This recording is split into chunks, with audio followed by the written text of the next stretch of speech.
അങ്ങനെ ഞങ്ങൾ പണി നിർത്തുന്ന ദിവസം ഈ സന്തോഷ് പണ്ഡിറ്റും വീട്ടിലിരിക്കും. നീ ഒന്ന് തടയാൻ പറ പവിത്ര. ഇതിൽ എത്ര എണ്ണത്തിന് ചങ്കുറപ്പുണ്ടെന്ന് ഞാൻ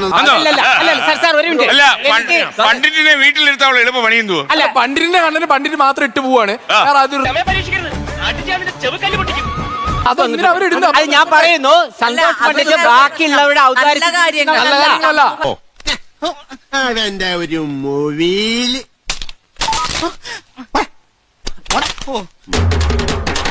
സ്വന്തം ചാനലിൽ ഇരുന്ന് വീഡിയോ ഇടുന്നു. അങ്ങേക്കുള്ള കോർ ഓഡിയൻസ് ഒരു 1 ലക്ഷം മാത്രമാണ്. 10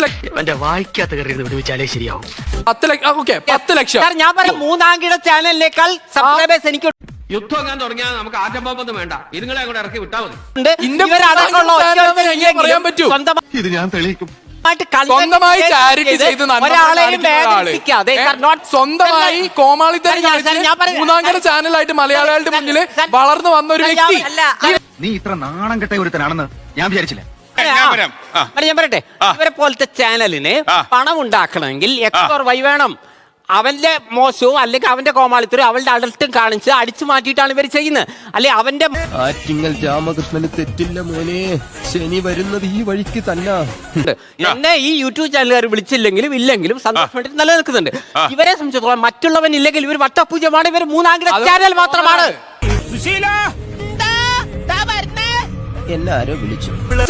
ഇത്ര നേരം ആ മനുഷ്യൻ അവിടെ ഇരുന്ന് പറഞ്ഞ എന്താ, ഇയാൾ ഭയങ്കര സാത്വികനാണ്, ആരെയും കുറ്റം പറഞ്ഞിട്ടില്ല, അയാളെ ചാനലിലൂടെ അയാളെ കാര്യം മാത്രമേ ഉള്ളൂ.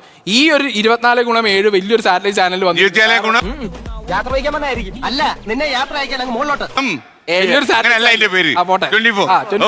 അതല്ല, ഇതിനകത്ത് വന്നിരുന്നിട്ട് ഇതിനകത്ത് വന്നിരുന്നിട്ട് വേറൊരാളെ ചാനൽ മൂന്നാംകിട ചാനൽ എന്ന് പറയുമ്പോ ഈ മനുഷ്യൻ എത്രത്തോളം നാട്ടുകാർ അളക്കില്ലേ? എന്റെ ഒരു വേഷമേ നീ കണ്ടിട്ടുള്ളൂ, താമസിയാതെ പല വേഷങ്ങളും നിനക്ക് കാണാം. രണ്ടാമത്തെ കാര്യം, ഒരു യൂട്യൂബിലോ ഒരു ഫേസ്ബുക്കിലോ ഒരു ഇൻസ്റ്റാഗ്രാമിലോ സെക്കൻഡ് പാർട്ടിയുടെ ഒരു കണ്ടന്റ് എടുക്കരുത് എന്നുള്ള നിയമമൊന്നുമില്ല. എടുത്തു കഴിഞ്ഞാൽ അത് കൃത്യമായി പീനലൈസ് ചെയ്യാൻ ആരാണോ ഓണർ അയാൾക്ക് സാധിക്കും.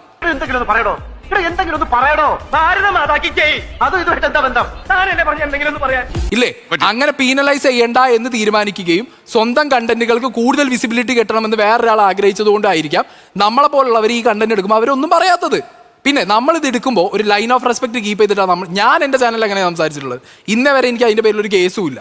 ഇത് ഇല്ലാത്തവർ ചെയ്യുന്നത് എല്ലാവരുടെ തലയിലും മൂന്നാംകിട ചാനൽ എന്ന് പറഞ്ഞാൽ അടിച്ചേൽപ്പിക്കാൻ പാടില്ല. ഇപ്പൊ ഞാൻ നോക്കുന്ന ഇനിയെങ്കിലും ഒരു കാര്യം നീ മനസ്സിലാക്കിയോ, നിന്റെ ഉയരവും തൊലിവെളുപ്പും കൊണ്ട് യാതൊരു പ്രയോജനവുമില്ല, പൗരുഷം വേണം.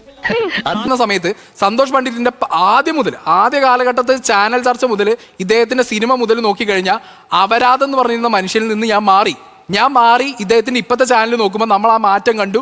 ഓക്കെ, അപ്രീഷിയേറ്റ് ചെയ്യുന്നു, പോകുന്നു, അഭിപ്രായം പറയുന്നു, പോകുന്നു. ഒരു നേരം പോയിട്ട് അവിടെ ചെന്നിട്ട് മൂന്നാംകിട ചാനലാണ് മറ്റാന്ന് നമ്മൾ പറയാൻ നിൽക്കാറില്ല. കവി എന്താ പറഞ്ഞേ?